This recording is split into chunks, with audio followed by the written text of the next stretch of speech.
Hallo ihr Lieben, herzlich willkommen bei Selmas Recipes. Für alle, die Lust auf Apfelkuchen haben, aber den Aufwand scheuen, habe ich heute ein einfaches und schnelles Apfel-Crumble-Rezept.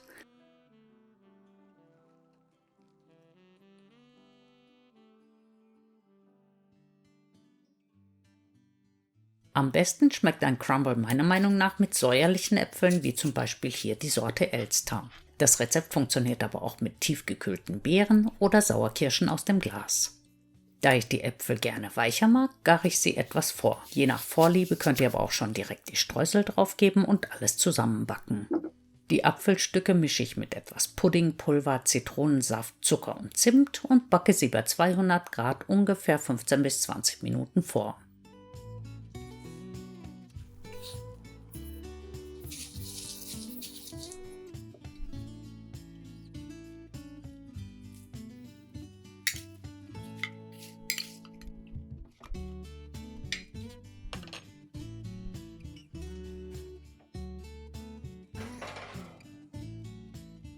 In der Zwischenzeit bereite ich die Streusel zu. Dafür verknete ich Mehl, Zucker, Vanillinzucker, Zimt, kalte Butter und eine Handvoll Walnusskerne, bis ein krümeliger Teig entsteht.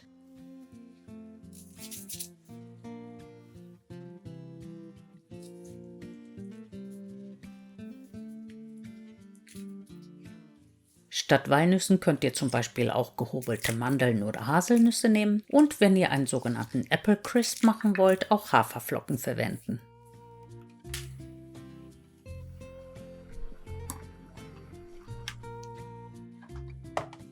Der Saft aus den gekochten Äpfeln hat sich mit dem Puddingpulver zu einer köstlichen Soße verbunden. Und damit sich diese überall gleichmäßig verteilt, mische ich die Äpfel noch mal kurz durch. Unbedingt notwendig ist das aber nicht.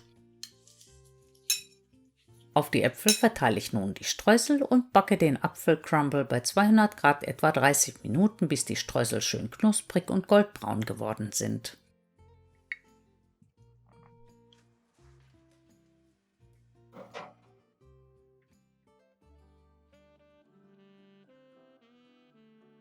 Wenn euch das Rezept gefällt, dann vergesst bitte nicht auf den Daumen nach oben zu klicken. Vielen Dank fürs Zuschauen und bis zum nächsten Mal. Tschüss!